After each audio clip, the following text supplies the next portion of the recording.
Good day and welcome to yet another important podcast by ILAF, where we are exploring the question of indigenous languages and code switching. Isizulu or Zulu, does it really matter? And I'm honored to once again be part of this conversation. This is the second part of this series of conversations. I had earlier spoken to Dr. Manzo Khulu on this important subject. And for this edition, we are joined by Manzo Khulu, who's a translator and very passionate about the subject matter. Khulu, thank you very much for joining us on this important podcast. Good day to you. Thank you very much. Thank you for having me. Thank you for giving me the platform. I am finding this topic to be so relevant, and I'm glad to be part of this journey because even on a personal front, I've had to grapple with this important subject matter of prefixes and how we look at and pronounce and even write our indigenous languages. For you, Khulu, why is this topic important and relevant for you? For me personally, it is because I believe when we speak a language, any language, you must try to speak it as correctly as possible. And I believe forcing people to use words that are not natural to how they speak is unnecessary and creates unnecessary problems, difficulties of language. That is why I think we should really know how to handle the matter. And we should try to have one voice ultimately, although it is not easy to attain it. Pronouncing our languages properly in terms of their names, and also what you mentioned about it not being natural in how we have been doing it. I mean, there is a historical context to it, Khulu, which one cannot ignore. The fact that at some point, our languages were stripped of their prefixes. And we've also, even as Africans, fallen into that behavior or that way of referring to a language as Zulu versus Isizulu. So let's talk about the historical context of it and what still needs to be unlearned even by us. Okay, let us just be sure that I have prepared correctly. Yes. I might be seen as going against the grain because I do really believe that when I speak in English, I do not need the prefixes.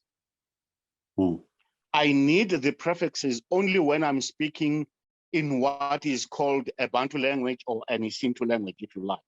Our indigenous languages require it.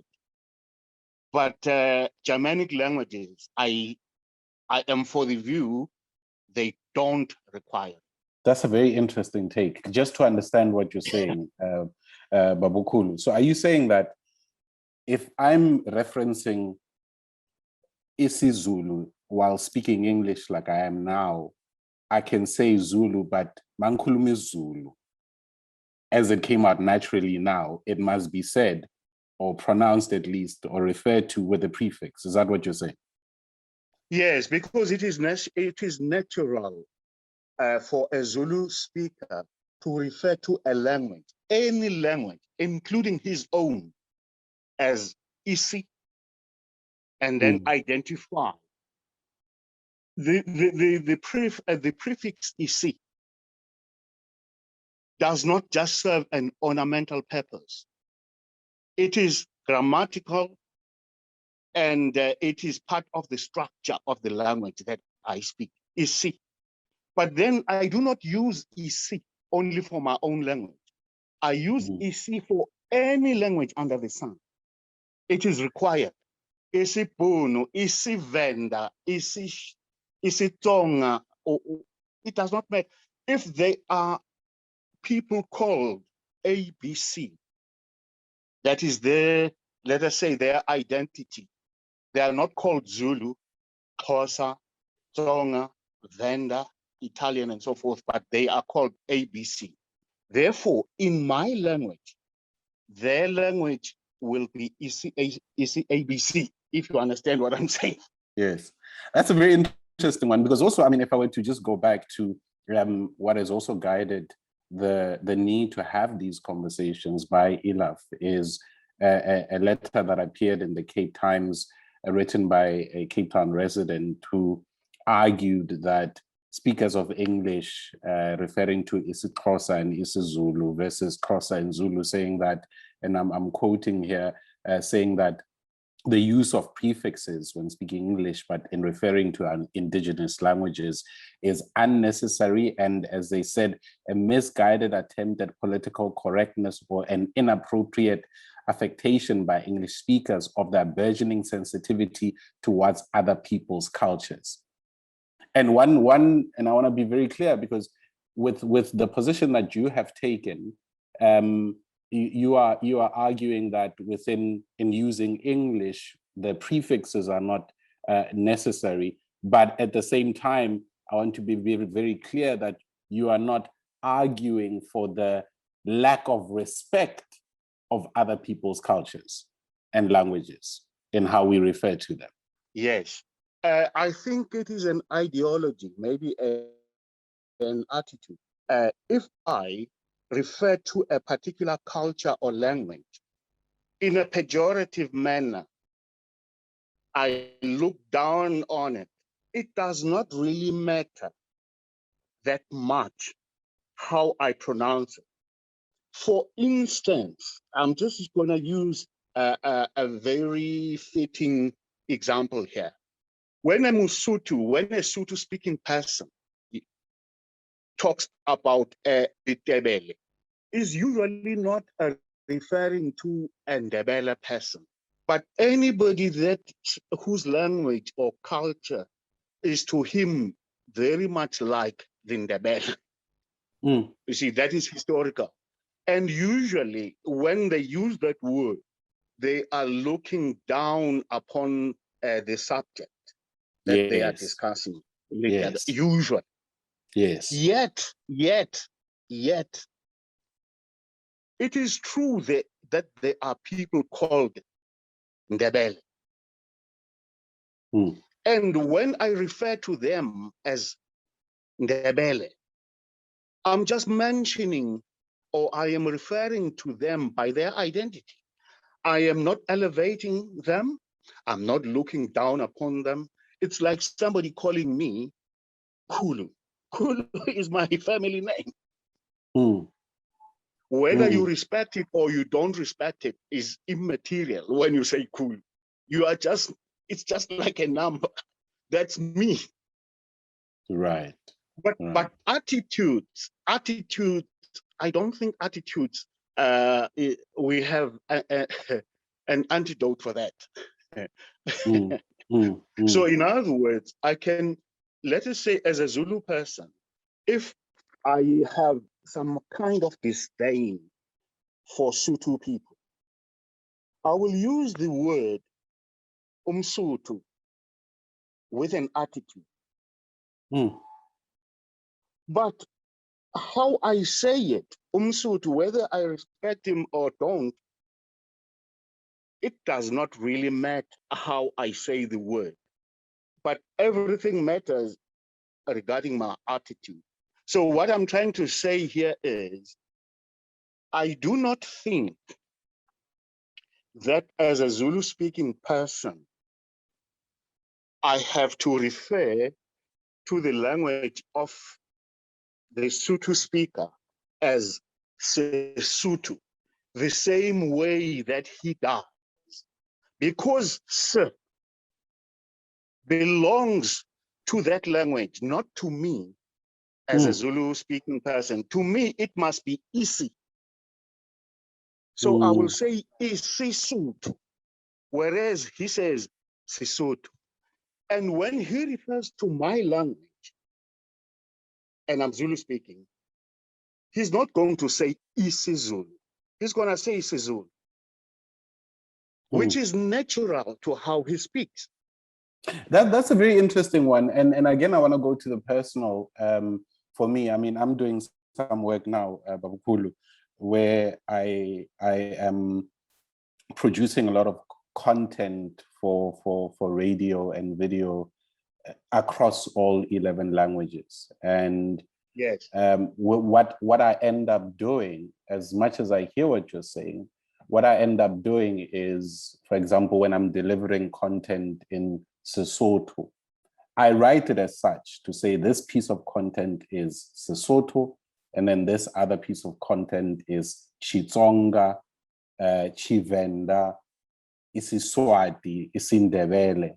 And it could be my own personal sensitivities around it, but I find that I am writing it in the way in which it would be said by the speakers of the language, irrespective of how I would be pronouncing it as Mopedi. Good. May I just ask a question on that one? Assuming you were producing that content in Sepedi, your language. Remember, everything that you are producing is Sepedi. Yes. It's just that, okay, in our context, everything tends to be English. Yes. Would you then refer to my language as Isizulu? Would you say that Manzo ubulela Isizulu? Is that how you would speak? No, it's not. No, it's not how I would speak. No, not at all. How would you speak? I would say, Manzo ubulela Sizulu. Ubulela Sizulu. No, I this is where I'm registering the point that you're making. Even in referencing what I'm doing in my work life, but I'm registering the point that you're making, which is a very valid one.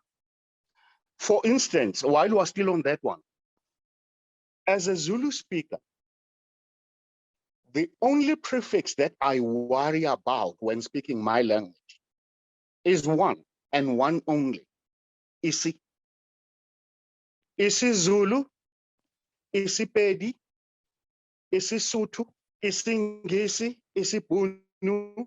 I never say anything else. I don't care to know what a Mupedi would use for what I, because I am speaking my language.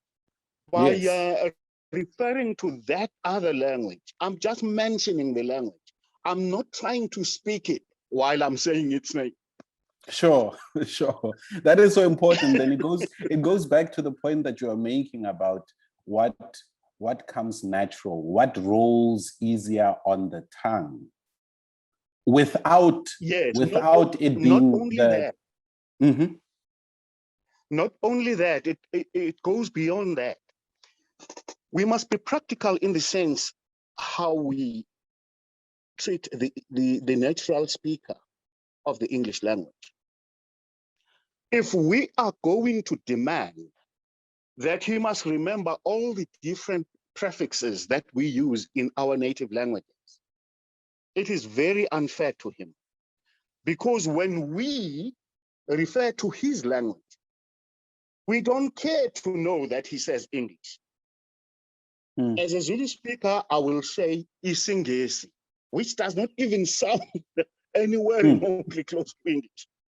But when I say Isingesi, this is how the language is referenced in my language. And I would not expect a Sotho-speaking person, for instance, to say English or to say Isingesi the way that I say. He's going to use what is natural to him. Well, some people would say Sehua, or others would say Siisma. Okay. Right. But whatever is natural to him. Now, let us take a quick run on the different prefixes. The vendor person will only think of chi. The Tsonga of she, which is spelled as xi. Yes. The Zulu as isi. The Pedi Tswana Sotho person as se. And the Swazi man, or Swati man, if you like, will only think of si. Okay, now, Why? Look, each of these people is using only what is natural to his own language. Now, why do I use EC and ignore SE that the Mupedi uses? Because C as SE is foreign to Zulu. Therefore, I cannot use that. I will only use EC. And will I then have to expect the Mupedi to use EC when he's referring to my language? No. He must use what is natural to him. Now, all these prefixes apply only to indigenous languages. Now, if it is the Englishman speaking, which prefix must he use? He does not have any. That is why he will say Zulu. Right. You know, That on that, let's stay with the point that you just made about the Englishman, and I want to connect it to what you said earlier on about attitudes, right? Attitudes that form how we refer to someone. And I want to go back to the quote that I mentioned earlier on, which speaks about attempts at political correctness and burgeoning sensitivities towards other people's cultures.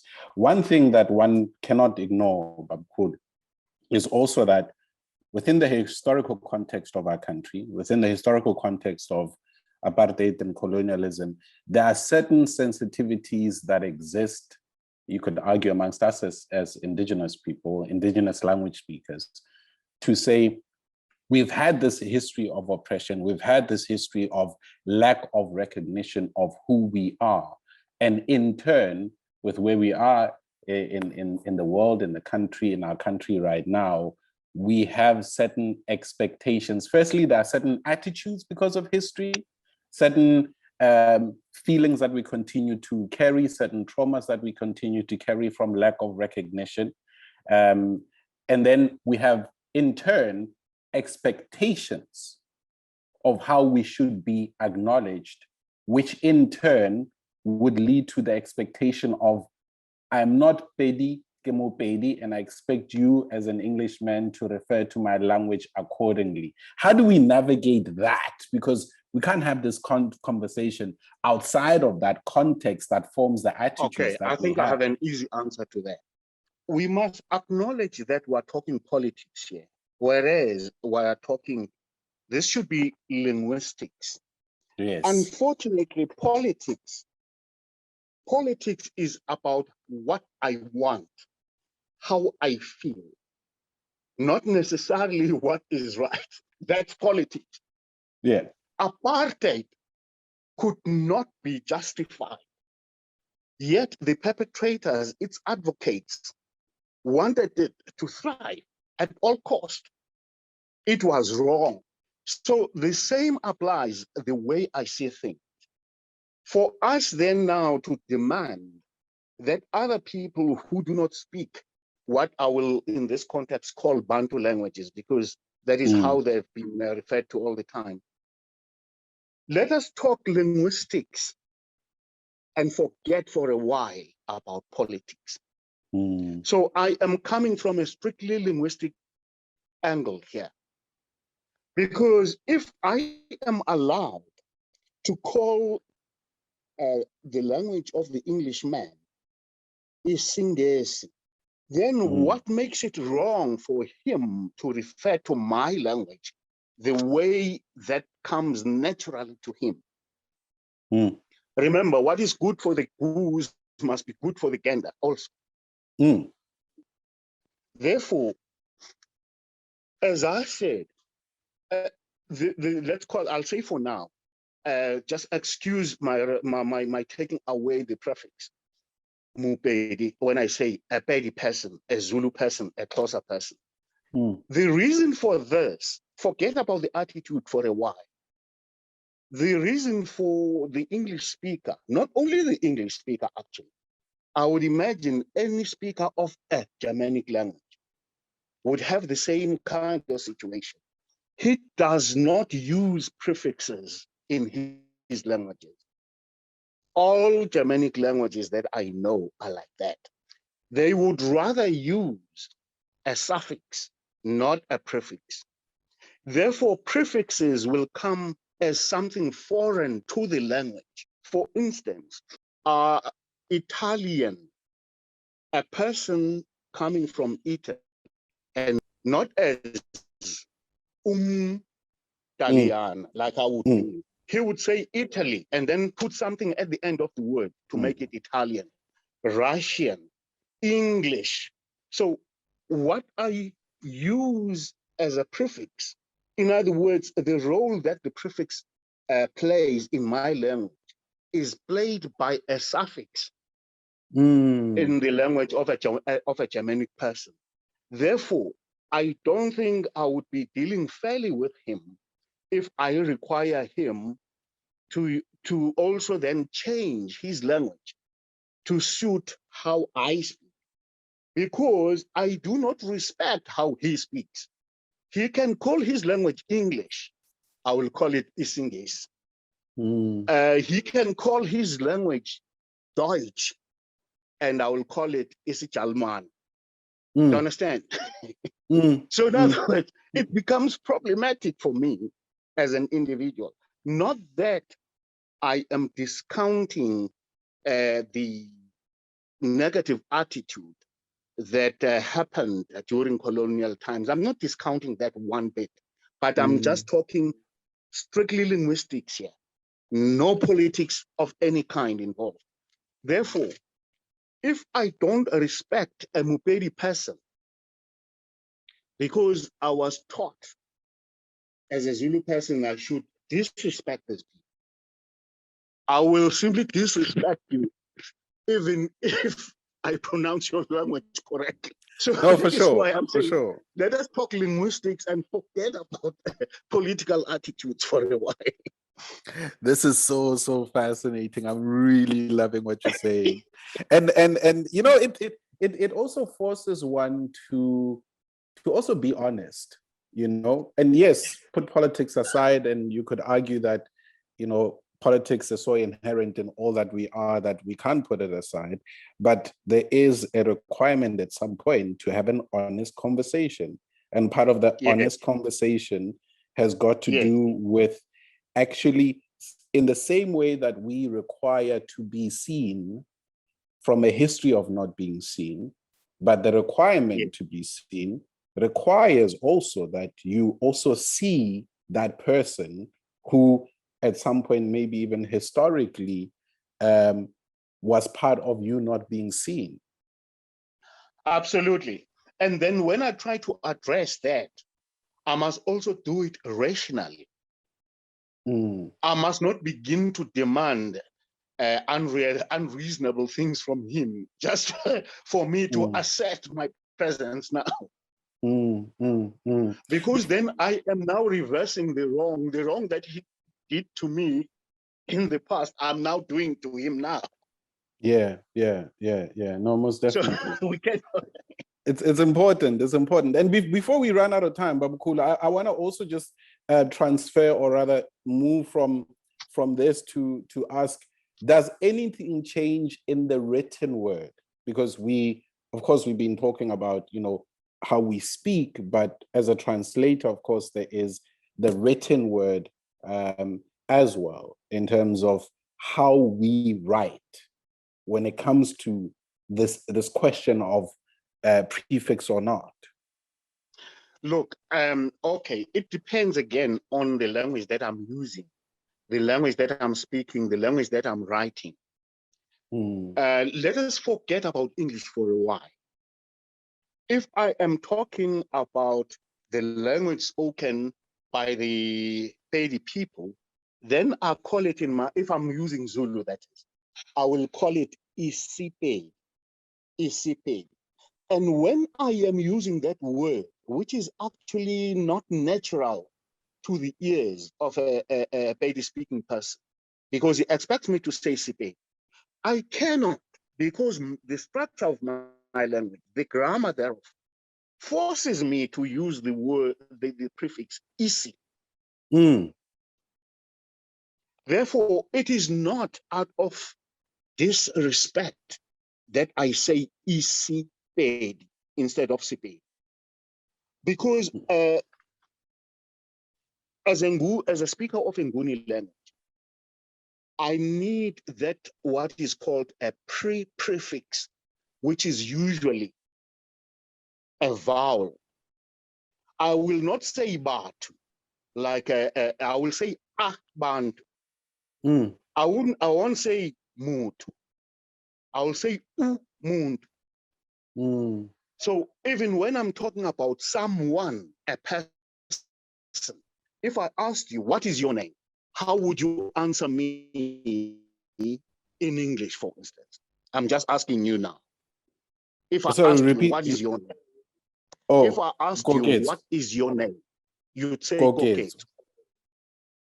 But okay. But then if you answered me in my language, which is Zulu, you would say, Koketso. Yes, yes, fact. That is a fact. Would you then be offended if I refer to you as Koketso when I'm speaking my language? No, not at all. Not at all. You will not. Therefore, I am not disrespecting you by referring to you in the natural way that I speak, even if it's not exactly in line with how you speak. Because I'm speaking my language, not yours. Yeah, that is so important. And I think, Babu Khulu, I could talk to you for the entire day on this. You have completely blown my mind on this, and it's so important. This is so important. These are facts. They say on Twitter, facts only. You've spoken facts only. All emotions aside, but these are the exactly facts. my point. That is exactly my point. For instance, if I was speaking Afrikaans and I was referring to English, I wouldn't say Dari man praat English. It's unnatural. I would say hey praat Engels. Engels. Because the word Engels is Afrikaans. Therefore, don't expect the Englishman to refer to your language the way that you refer to it yourself.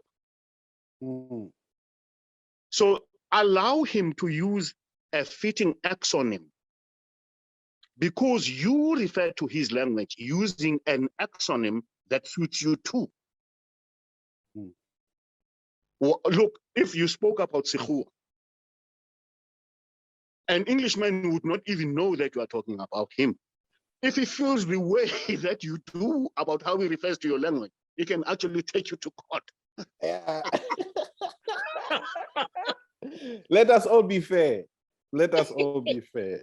Babu Khulu, I think we're going to have to leave it at that. I'll talk to the guys at ELAF to maybe have another session with you, but I really appreciate that. Thank you Thank you so very much. Very important conversation. That is how I see it. So whenever I say, whenever I'm speaking in English and I refer to Isizulu, isiXhosa, Sipedi, and so forth and so on, Xitsonga, you must know I'm just doing it only in order not to offend my audience. I don't believe in it. The sensitivities that we continue to carry. I don't believe that I'm speaking correctly. Ultimately, the Englishman is going to say to me, you must refer to my language as English and English only.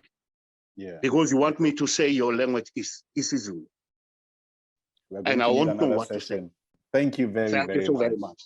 All the best. Manzo Khulu there is a translator. Wow. I really enjoyed this. I really enjoyed this. And it being... I'm happy if I spoke some sense. No, you did very much so. Very much so, Bob. Really appreciate it.